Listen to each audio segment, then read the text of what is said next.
Welcome, my friend. It's a pleasure to see you again after a few months. Yeah. And from what I can see and I can hear, someone is thriving over there. Someone is building himself up quite good. Welcome here, Toyan. For people that don't know much of him, it's one of the best salespeople that I ever met in life.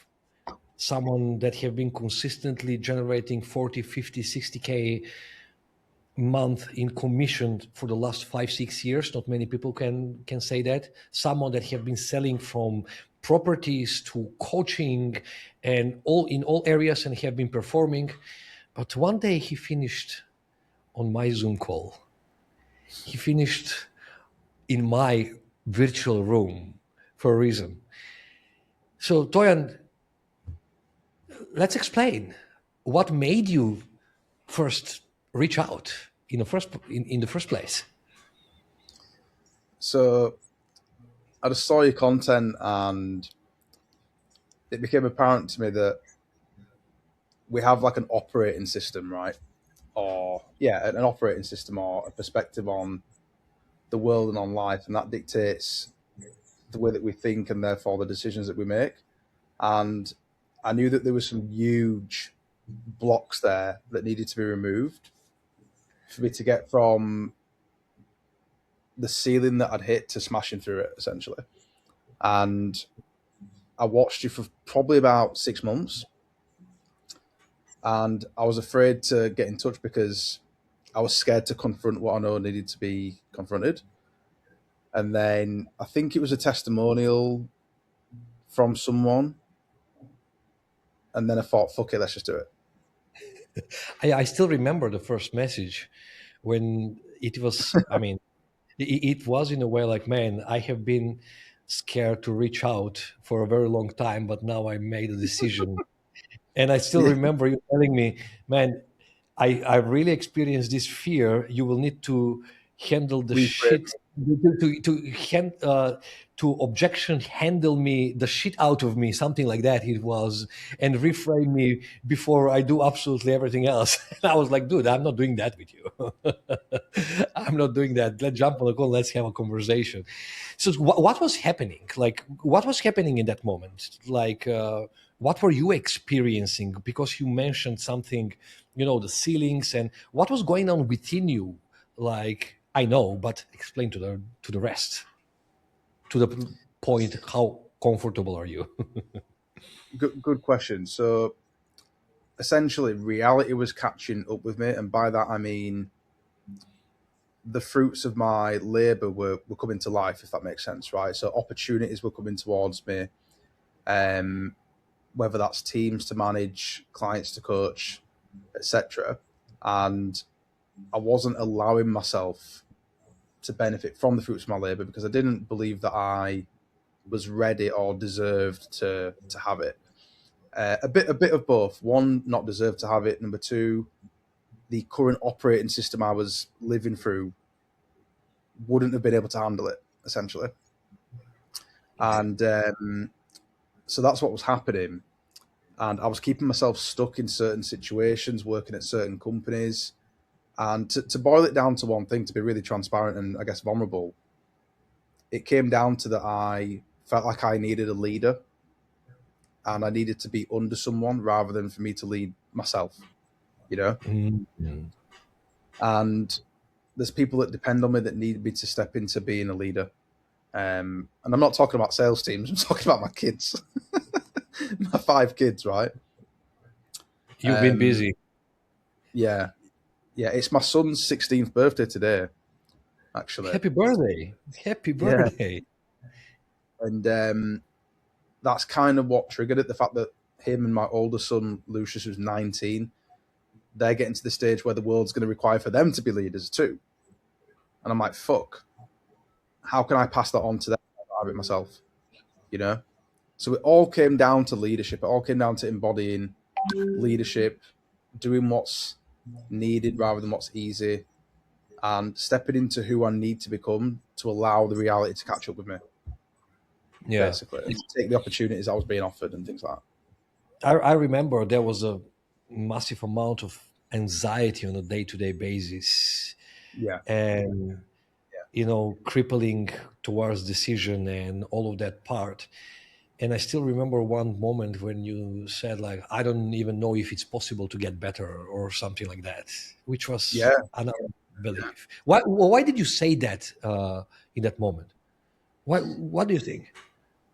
So I accepted at a very young age, around 12, that I was simply never going to be happy, like ever, because of this operating system that I have and just the way that I see the world and everything. I saw the world, sorry.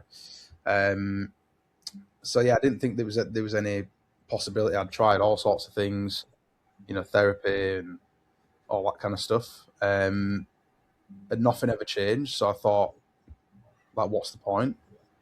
But then I always knew there was something deeper, and the way you spoke about thoughts not actually being who you are, and the analogy with the cinema projector screen thing, made me think, okay, maybe there is something that can be done here, which is why I then got in touch. So Yeah, yeah, yeah. Many people, because I do have a bold claims out there, and I'm pretty loud when it comes to change. I know that trauma, I can help you overcome it in 3 minutes. Limiting belief can be deleted in literally 2 minutes and install a new one, not reframing it every single day for 25 years. I know those things, it can be changed pretty fast, hence why I have developed a method like that, so people, they don't need to go another coaching for 90 days, 60 days, 6 months, 1 year, or therapy, God forbid, for another 20 years to overcome such a small little thing. And many people didn't believe that. How did that sound to you at the beginning when you were hearing that type of parts? And yeah. What I heard, well, what I thought when I heard that was, every other client that you must have had before me must not be as complex and messed up as me. That's what I thought. Yeah, that's what I thought. Um, and then once we actually got into it, obviously there was a bit of resistance, subconscious like resistance at first, right? You had to really work with me, um, to get it go or to get me into a position where I could allow for it to work. Um, by that I mean we had to, like, speak a few times first, um, but then once we did it, it was so simple. It was so simple, and it's interesting. I remember someone who we both know said 95% of anxiety symptoms go away if you simply don't believe that it exists, right? And I remember thinking that, but it's only when I met you and we started doing the work that I realized what that even means. So, for example, I drink coffee, black coffee every morning. And obviously, there's a physiological response to drinking black coffee, right? And my brain used to attach a meaning to that physiological response. I'm dying, I'm going to have a heart attack, blah, blah. I still get the same physiological response because caffeine is caffeine. However, it's just like whatever. Like the meaning is completely changed. Like the meaning of everything to me is completely changed now. I no longer attach meanings to things, and I see my thoughts as my thoughts. They're not me. So intrusive thoughts, for example, they still happen, but I'm just like, oh, whatever. Yeah, it's just some dots that my brain's connected. That's all the way over there. It's not me. You know. You also changed what I saw me as well. I thought me was the body I'm in, the way I speak, the name I was given, and it's so much deeper than that. yeah, it was interesting when we literally worked in the deleting the negative emotions from the past memories, from the Yeah, moment when you were born until that day, and straight after that deleting all those limiting beliefs. What changed then? Like, I clearly remember, but what changed then? man, a lot changed then. Like 35 plus years of shit was just gone, like completely just gone. Um, what changed more tangibly was a decision I've been putting off for, well, in some form, years. I just made it like that, and then I started my own offer. And then now I've got a new problem. I've taken on too many clients. I need to switch to a group, but that's a different conversation. That's a good problem. It's not a problem. It's not a problem. It's a good situation to be in. But yeah, the entire operating system that was telling me not to do it it just vanished. Needing validation, needing people to approve of what I'm doing, needing them to agree, just completely gone. And now when that shift have happened, how is your performance towards your profession, work? If I'm aware, there is still some ultra high level ticket sales that you still do. How is your performance have changed? You have been always a high performer. You have been always very skilled. But when we resolve this, what happened in, let's say, your professional performance? Oh, very specific changes happened. So there were people that before working with you that I was closing, all the time. But there was definitely a set of people that I still closed, but nowhere near as often, like nowhere near as often, because of the meaning that I attached to that person, what people like to call the sophisticated or the type A prospect, right? Now, I still refer to them as sophisticated in my own marketing just because I know that the people watching, that's what they call them. However, I now just see every prospect as they're just a person at the end of the day. And I no longer attach a meaning to the fact that they speak really fast or that they've got a deeper voice or they're older or they make more money or whatever. It's just a person, you know? So the way that I see a sales call in and of itself is completely different now. And I'm no Yeah. longer attached to the outcome. People talk about detachment, but they don't really embody it. They're not like they say they're detached, but they're not. Like they actually do care how it happens. But I've got such a level of abundance now that I'll tell you something specific that started happening that I don't know if I told you or not. Now, when I close someone or I don't close someone, whether it's for my own offer or selling the property offer, I genuinely don't feel anything. I literally feel nothing. And It's called presence. yeah, I feel nothing. And one of the big things that has helped me is we changed the question that was running my life. The question being, how can I make as much money as possible? And of course, we changed that question to, how can I add even more fulfillment to my already amazing life? And that gave me the clarity on what I actually have to do to create the life that I want, which I now have. Yeah. You know. For those people that are listening, the Mm. question that he's referring to, it's actually our drive. Every one of us has a certain driving question. Then on unconscious level, we are asking ourselves every day, million times a day, what's going on. And that is actually our drive. If that question is installed, if that question is not productive, we will always going to sabotage ourselves when it comes to a drive.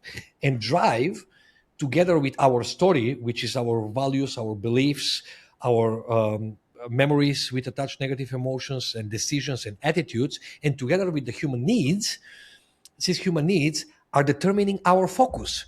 So if we do not really tackle the drive, then the story and the needs, the focus won't change. And people make a mistake. They think focus is just concentrating on a task or just be focused and, do some hacking, put a timer and all of that. Focus is way deeper. And that driving question, the moment when we installed a new one into your unconscious, produced a different type of results, isn't it? Yeah, yeah, literally. And that drive, it's definitely changed. It's not just, I don't have to consciously ask myself it. Like it's definitely embodied like within me, 100%. And Yeah. it's responsible for everything that I do now. My day to day is amazing. I wake up and I do whatever I want. It's as simple as that. I wake up and I do whatever I want. I go wherever I want, whenever I want. My kids have everything they want. My wife's happy. Um, the energy inside the home is completely different now because I'm completely different now. Um, I'm just at peace. I'm just at peace now. I was speaking the other day while I was in Dubai. I think it was beginning of December, and I have one of my first clients that I worked with. That's 11 years ago, and he's a billionaire now. In that moment, he was just in a like almost there, but not a legit billionaire. And when he has a time, sometimes we meet up and we catch up. And he told me one something very interesting in that moment, and he was like, Bogdan, you know what is the biggest flex among the billionaires now? And I was like, what? He was like, peace is not Mm. houses. It's not penthouses. It's not yachts. It's not boats and Ferraris and Lambos. And it's not like collection of luxury watches. Like it's peace. And I was like, why would you say that? He was like, if I were in peace 20 years ago, I would be a billionaire 20 years ago. Mm. Yeah. And it's a bit like, I don't have a Rolex. I've got a Whoop band. Same My here. car, yeah, yeah. My car is a 10-year-old BMW. Like, I could buy Rolex every month. I could probably even lease a Ferrari if I really wanted to. But then the old me that wanted those things just because of the guys in Miami, just because of other people. But because I've completely let go of that validation and that question's changed to the fulfillment instead, I no longer have the pressure to buy those things, So And I've gone from wanting all of this to being happy with what I have, you know, and plus making more and plus and earning more. making more, yeah, and making more anyway, yeah, yeah, which is Here's the the thing. ironic, paradoxical thing. Yeah, many people believe this. They make a mistake. They say, I'm going to work hard, I'm going to succeed. And by success, they mean financial success and possessions. And then I will be happy. Yeah, When in yeah, fact, is completely opposite. If you are happy at this moment, you would work 3 times harder and it's not going to feel hard. It's exactly. going to be productive. And success is inevitable. It becomes effortless. I know my story because I was a hustler back in time. Work hard, push hard, don't be a pussy, all of that part. It was kind of a chasing the money. The Mm, moment when I switched that part, I started making way more than I could ever imagine, working way less. I'm not taking that I'm sleeping in a cross leg position, sitting and meditating and waiting money to come to me. Obviously, effort has to be put like everyone else, but that effort doesn't feel hard anymore, doesn't feel burdening. There is no burnout, there is no anxieties, there is no fatigue, fully energetic. And I see my business growing from month to month, from year to year consistently, without even me wanting to grow it. That's the paradox. Because if I want to be somewhere, that presupposes that I'm not there yet, which means the mm, focus goes on what am I missing rather than on what I do have to reach there. So I completely let go of wanting things, and all the things that I had back in mind just became a fruition. Many people need to understand part.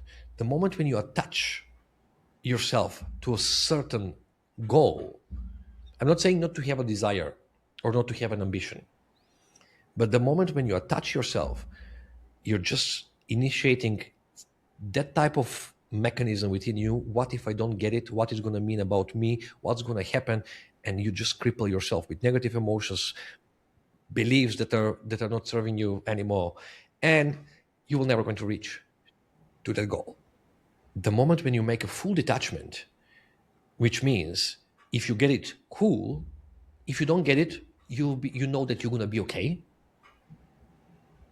That makes you expand, break through all the limits that are there, simply because you are resourceful enough to find solution for everything.